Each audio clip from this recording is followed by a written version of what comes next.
confirmação do primeiro caso de coronavírus no Brasil faz estados anunciarem planos para tentar evitar que a doença se espalhe. OMS declara pandemia de coronavírus. Autoridades de São Paulo confirmaram hoje a primeira morte provocada pelo novo coronavírus. Até então, o Oeste Paulista tinha registros de 3 mortes por suspeita de Covid-19. Essa de Dracena é um caso considerado diferente, já que um exame de laboratório particular apontou que a pessoa estava com a doença. Os registros oficiais da pandemia totalizam mais de 100 mil mortes no Brasil. Mais de 100 mil vidas perdidas no intervalo de 20 semanas. E o Brasil passou hoje dos 200 mil mortos pela Covid-19. Primeira brasileira a receber a dose do imunizante. O Oeste Paulista alcançou 1.000 mortes por Covid nesta quinta-feira. Hoje, chegamos a 300 mil mortos pela Covid no Brasil. O Brasil ultrapassa a triste marca dos 400 mil mortos por Covid-19. O Oeste Paulista perdeu 2 mil vidas para a Covid.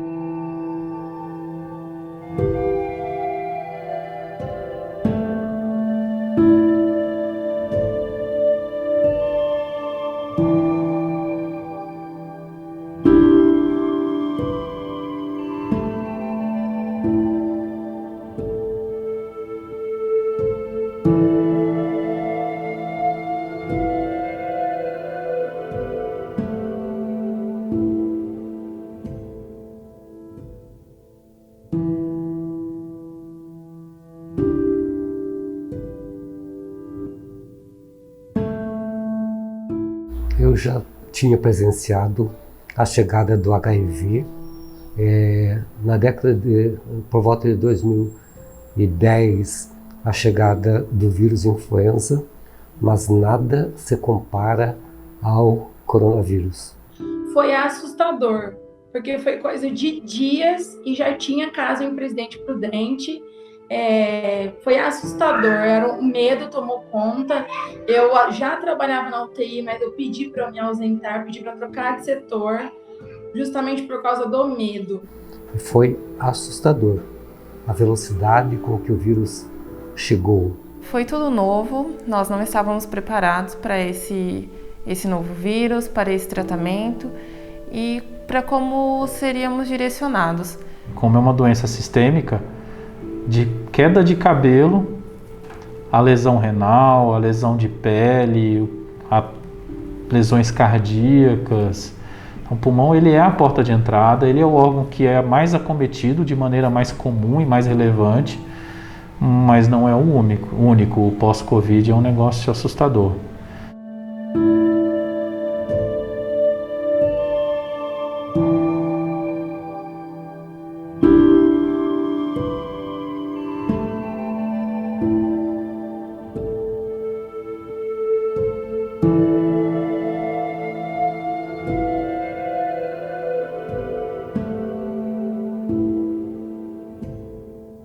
Eu senti uma leve tosse que evoluiu rapidamente para tosse produtiva, com secreção.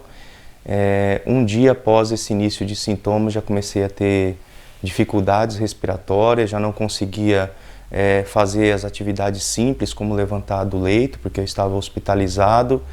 E no dia seguinte eu já estava com 75% do pulmão comprometido, com necessidade de oxigênio, e tive que ir para a UTI. E acabei por adquirir, por contrair a Covid-19 intra-hospitalar. Foram 43 dias hospitalizado, desde o primeiro dia da internação até a saída do hospital. Destes foram 13 dias em UTI, 8 dias entubado.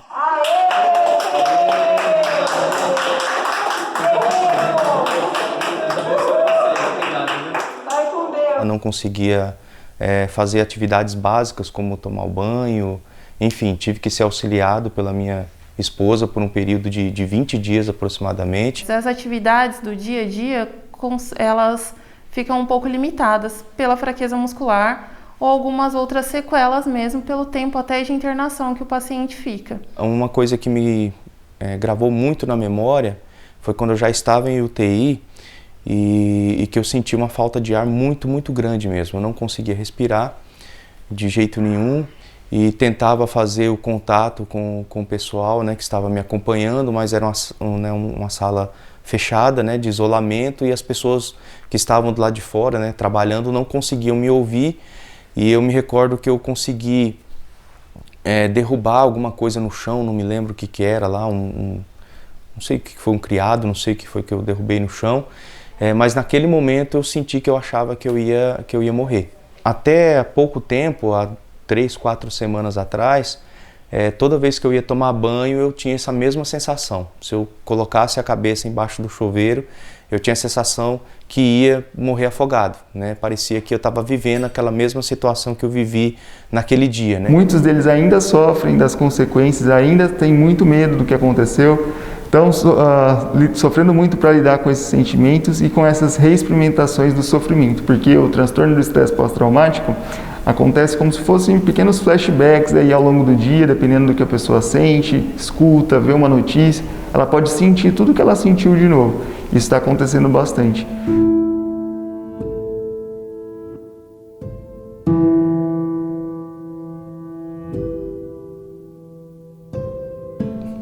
Eu fui convidado para jantar na casa do meu sogro. Era simplesmente um jantar em família, nada demais. A gente chegou lá, não tinha ninguém com sintoma, não tinha sinal nenhum de Covid. Só que 2 dias depois, todo mundo que tinha ido lá jantar começou a apresentar algum sintoma. No meu caso, por exemplo, eu tinha dor de cabeça, um pouco de dor de garganta e diarreia. E isso daí pode ser que a gente tenha, às vezes, num dia, no outro, coisas normais. Só que, como todo mundo que estava lá começou a sentir coisas, a gente ficou desconfiado que poderia ser Covid.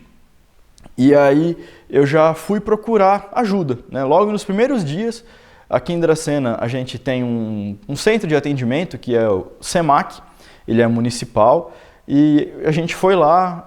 Teve um dia que baixou de 95 a saturação, eles já pediram uma tomografia, eu estava com 10% do pulmão acometido. Isso foi numa terça-feira. E eu cheguei lá, né, na sexta-feira, ou seja, 3 dias depois. Do carro até no SEMAC eu não consegui chegar, porque já me deu falta de ar no caminho. Tive que parar para respirar, isso era uma distância de 1 quarteirão. Cheguei lá, a saturação já estava 88, 85, alguma coisa assim, já muito baixo. E aí já pediram outra tomografia e quando saiu o resultado eu já estava com 60% do pulmão comprometido. A graduação da gravidade é de acordo com o acometimento funcional e também de acordo com o grau de lesão pulmonar. Então, um indivíduo com um COVID leve é aquele que tem repercussões leves da doença, né? E ele não tem uma lesão pulmonar documentada, ele não tem nenhum prejuízo nas atividades básicas, vamos dizer assim. O indivíduo com COVID moderado, ele tem um acometimento pulmonar, ele até pode ter algum prejuízo das atividades, mas esse prejuízo não é tão relevante e não existe uma baixa oxigenação documentada. No indivíduo com COVID grave, além da lesão pulmonar, você tem uma repercussão funcional, né? A função do pulmão vai estar muito prejudicada ao ponto de ter baixa oxigenação documentada no sangue. Depois eu fiquei internado em Dracena mais alguns dias e fui transferido para São Paulo, porque se o meu quadro agravasse, eu precisaria de equipamentos e lá tem um pouco mais de recurso, né? Chegando lá, fiquei 3 dias na UTI, sem poder nem sair da cama, deitado, até para tomar banho, deitado na cama, tá? E aí eu lembro que dava insônia em mim, né? Depois também no quarto. E a única coisa que eu ficava assim pensando era, será que eu vou voltar para casa? Será que eu vou ver minha família? Será que eu vou ver minha mulher, meus amigos? Será que eu vou poder ver todo mundo de novo? Eu comecei fazendo só caminhada leve, um passinho depois do outro, porque era a única coisa que eu aguentava. E mesmo assim com o oxímetro no dedo para ficar de olho. E aí foi no primeiro dia, andei um pouquinho. No segundo dia andei um pouco, agreguei mais algum exercício. Com 1 mês que eu estava fazendo exercícios acompanhado com ele, já estava aguentando andar normal. Já conseguia fazer algum outro exercício sem perder tanto fôlego. E agora já completaram É fevereiro, março, estamos no meio de abril, né? Agora já completaram 2 meses e meio que eu estou fazendo exercícios com o personal, acompanhando, com esse objetivo de recuperação, e eu já estou com o fôlego igual eu estava antes. Havendo essa cicatrização pulmonar de maneira leve, o indivíduo vai ter repercussão muito baixa ou praticamente nenhuma para a sua qualidade de vida posterior. Mas se o processo de cicatrização for muito intenso, se o pulmão tiver um processo fibrótico muito relevante, o indivíduo vai ter incapacidades e, eventualmente, essas incapacidades podem permanecer por longo período. Eu saí da portaria assim, do hospital e tinha um jardim do lado com umas flores vermelhas. E eu olhei aquelas flores, parecia que era a primeira vez na vida que eu estava vendo um jardim com umas flores vermelhas. E eu parei e fiquei, eu não sei quanto tempo, não sei, fiquei parado olhando para aquilo, falando, nossa, como a natureza é linda, olha que maravilha. E eu passava a mão assim, queria sentir a textura, olhava para o céu, olhava para as árvores, olhava para os carros, para um lado, para o outro, para as pessoas. Eu falava, nossa, me deram a vida de volta, posso participar de tudo isso, posso aproveitar. E olha, a sensação, depois que eu passei por isso, que eu tive alta, que eu fui liberado, voltei para casa, revi minha família, vi minha casa, minhas gatinhas, percebi que eu ia poder continuar a minha vida com a minha mulher. A sensação é como se eu tivesse renascido de novo.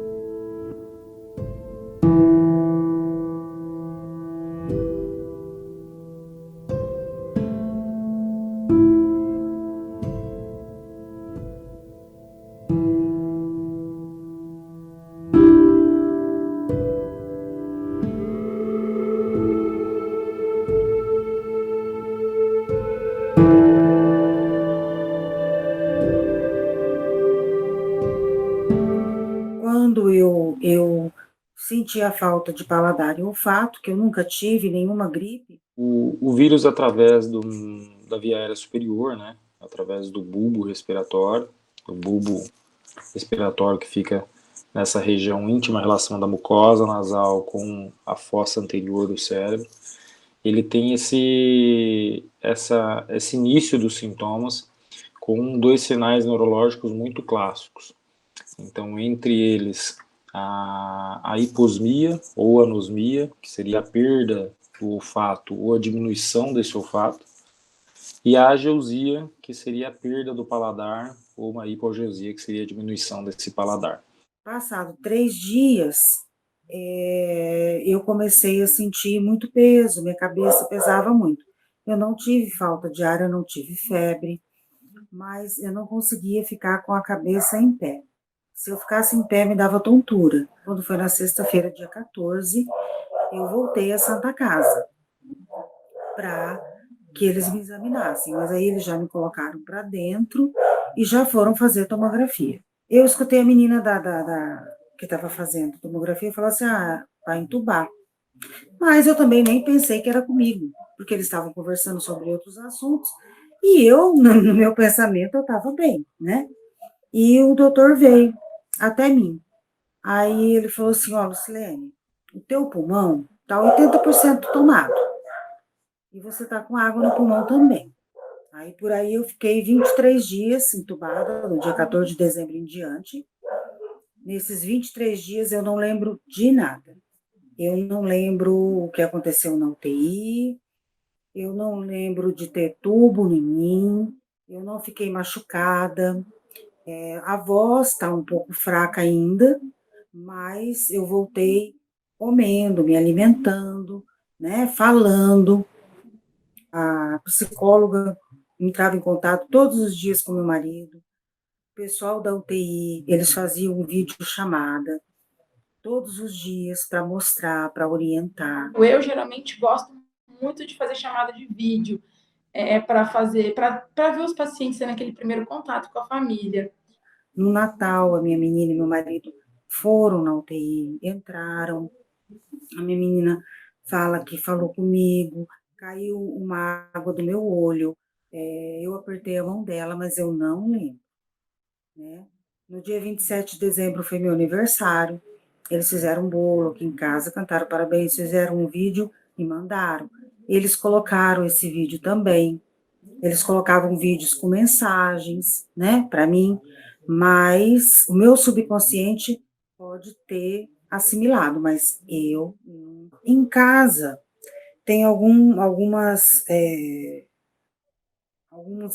serviços de casa que se eu for fazer, eu ainda sinto muito cansaço, né? Então, eu canso rápido. Se eu vou varrer, eu tenho que varrer, parar um pouco, né? Se eu passar um pano, eu canso bastante. Uma das coisas que nós estamos vendo com frequência é um cansaço que pode perdurar por meses.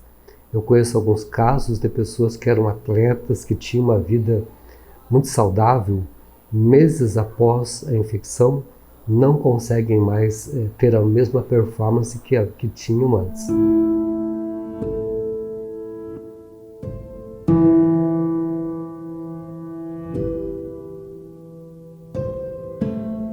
Eu achei que eu estava assim com canseira, né, com o meu serviço pesado, né, e assim, eu achei que eu estava com cansaço físico, e continuei trabalhando. Aí de repente eu comecei a faltar o ar, eu não conseguia nem falar, eu não conseguia mais falar assim, né, eu estou conversando aqui agora, e a cabeça doía, o corpo doía, tudo doía.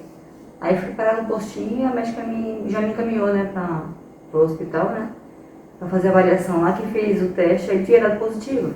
Eu tive insuficiência cardíaca, né? Estou com o coração fraco, tenho anemia hoje, estou com pré-diabetes e agora estou percebendo que eu estou esquecendo das coisas. O vírus ele pode afetar o coração de várias formas, né? Ela pode fazer uma lesão direta no músculo cardíaco, causar uma inflamação, que a gente conhece como miocardite. E ele também pode atuar com um mecanismo de trombose, fazendo coágulos dentro das artérias que levam o sangue ao coração, né?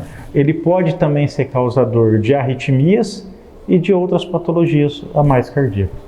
Eu passo por cardio a cada 3 meses, né? E aí eu tomo medicação, 7 comprimidos por dia, eu tenho que tomar agora, né? Que é constante esses remédios agora, eu tenho que tomar. O acompanhamento ele é feito com consulta médica ambulatorial de rotina, e a necessidade de exames vai depender da avaliação médica em relação ao exame clínico e ao exame físico, né? Anamnese e exame físico.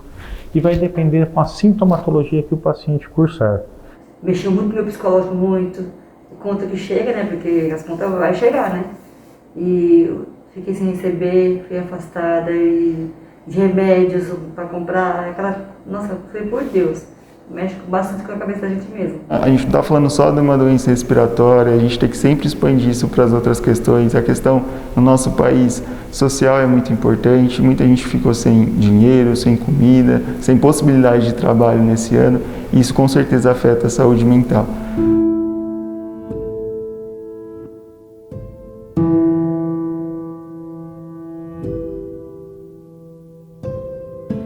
Eu tive muitas dores no fundo dos olhos, muitas dores no corpo e um cansaço muito grande. E logo a princípio eu já comecei a sentir falta de ar também. Eu já internei com uma saturação baixa e com um quadro, só que tinha um quadro de apenas 5% de comprometimento pulmonar. Eu fiquei internada por 1 semana e com todo o protocolo de tratamento. Só que o quadro ia se agravando a cada dia mais. Até que eu cheguei a ser levada para a UTI com 85% de comprometimento pulmonar. Em 1 dia e meio na UTI, eu já recebi a notícia que seria entubada. Eu já tinha na cabeça que UTI era um sinônimo de intubação. Intubação para mim era um caminho sem volta. Então, quando eu fiquei na UTI, logo que eu recebi a notícia de que seria entubada, eu pedi para o médico me prometer que ele me traria de volta, porque eu tinha 2 filhos para criar. Foi desesperador. Eu fiquei entubada por 2 semanas, 16 dias. Né? Durante esse processo, para mim não foram 16, foi uma vida longa, uma vida eterna, porque aconteceu algo muito raro comigo, que eu tenho toda a minha memória de UTI. Eu posso dizer, as pessoas falam, denominam isso como uma EQM, uma experiência quase morte. E eu tive um encontro com Deus Algumas religiões falam de um jeito, o físico pode falar uma força superior. Então, eu tive uma vivência, eu estive lá e voltei. E quando eu voltei, eu tive minha experiência, toda a experiência de forma consciente da UTI. Então, eu estive em coma, mas eu lembro de tudo que foi feito comigo. Tive trombose no braço e na perna.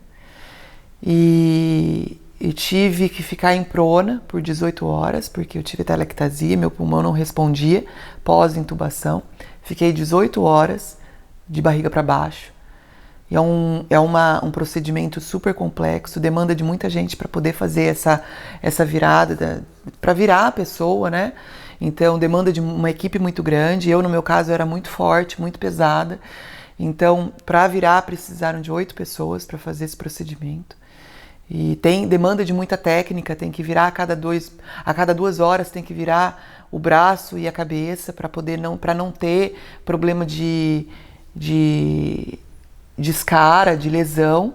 Nós já utilizávamos essa posição prona em algumas circunstâncias de ventilação mecânica em doenças pulmonares graves, tá? Então ela não é nova. A ideia é simples.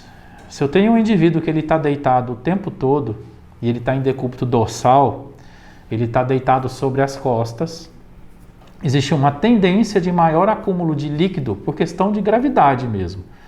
E inflamação nos alvéolos, ou seja, nas regiões pulmonares do dorso. A partir do momento em que a pessoa vira de barriga para baixo, fica de decúbito ventral, existe uma tendência de acúmulo de maior material inflamatório, líquidos, nos alvéolos do ventre. É questão postural e gravitacional, tá?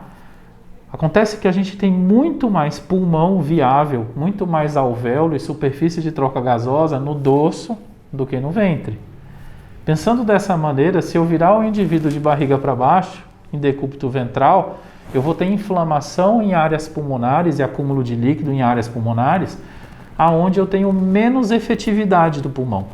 E eu vou ganhar um pouco a mais de superfície de troca gasosa no dorso. É uma questão meio que física, mecânica, extremamente simples, que parece trazer algum benefício na Covid. Não é para todos os casos, mas traz algum benefício em alguns casos sim. Eu fui entubada uma vez, eu não consegui ficar 3 horas fora do tubo, que foi quando meu pulmão fechou novamente. Eu não consegui respirar fora do tubo, eu fui entubada novamente. E eu fiquei por 2 dias, 3 dias, de forma consciente. De forma consciente eu fiquei com o tubo. Então eu conversava com o tubo na boca. Eu fiquei com o tubo conversando, fazendo videochamada com a minha família. Então eu fiquei, e não é nada confortável. Eu perdi 25 quilos. E eu saí num quadro, eu até falo, eu nem sei se existe esse termo, mas eu falo que eu saí num quadro de tetraplegia temporária, porque eu não movimentava nada. Eu movimentava somente a cabeça. Do pescoço para baixo eu não movimentava nada. Então eu tive que reaprender tudo. Reaprender a andar, reaprender a comer, reaprender coisas básicas, como virar numa cama, ficar sentada ou ficar estruturada sentada. Então eu não tinha consciência corporal nenhuma. Eu acredito que a trombose seja a pior sequela. Eu saí, num quadro que eu saí, isso dependia, claro, de uma equipe multidisciplinar para poder me colocar em pé novamente.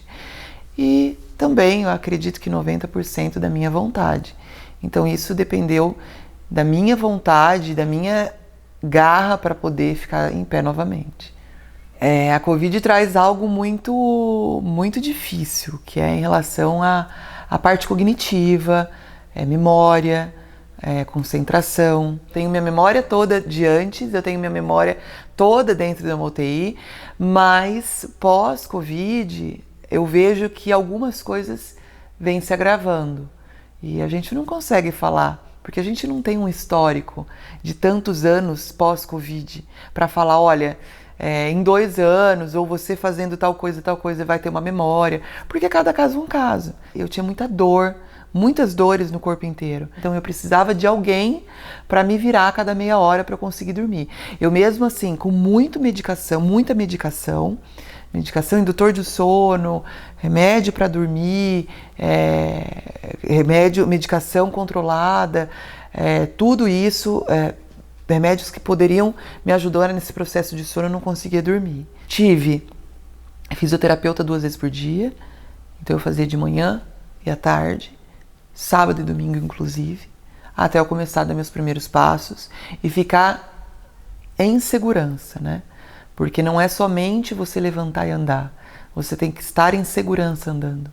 Então eu tive tudo isso e a parte de reabilitação, porque eu tive perdas muito grandes, principalmente na área de glúteo, então eu não tinha esse suporte para poder, por exemplo, ficar, e a parte de core para poder ficar sentada, que eu ainda tenho lesões, por exemplo, no cóccix, por conta de uma proeminência óssea muito grande, devido e uma perda muscular muito grande. Então isso me trouxe sequelas permanentes nesse sentido. Eu perdi meu pai pela Covid. Eu perdi em janeiro. Nem 2 meses depois da minha alta, o meu pai pegou Covid. E eu sei que meu processo de doença, meu processo de reabilitação, a minha vivência dentro de uma UTI, foi muito importante para a passagem do meu pai dentro de uma UTI. Ele estava muito sereno em relação a isso por conta da minha vitória. E foi muito difícil, porque eu vivenciei uma dor, foi um processo que eu tenho vivido desde setembro. Então não foi viver uma UTI, uma reabilitação. São cicatrizes que eu tenho na minha vida, que eu sei que eu vou ter que carregar para a minha vida inteira, e tenho que conseguir fazer com que essa dor seja aliviada a cada dia. Porque eu vivenciei a Covid, vivenciei depois um sofrimento de uma filha de enxergar o pai dentro de uma UTI, com todas as complicações. Revivi, na verdade, tudo aquilo que eu vivi. E sofri muito por saber cada passo que meu pai estava passando dentro de uma UTI. Ele lutou por 1 mês e meio dentro da UTI e faleceu dia 11 de janeiro. Eu sei que ele disse para algumas pessoas que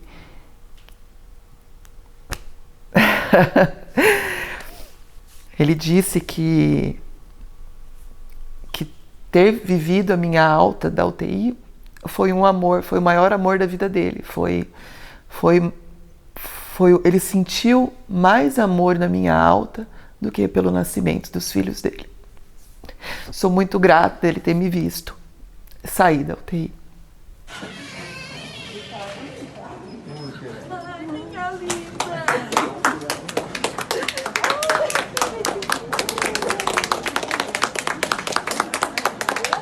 Te amo, minha filha. A filha que estava com saudade.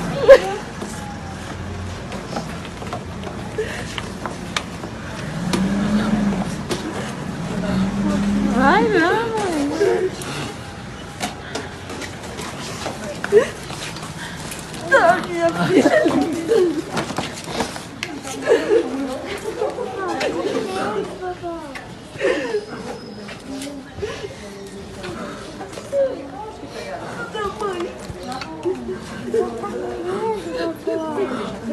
Não, mãe.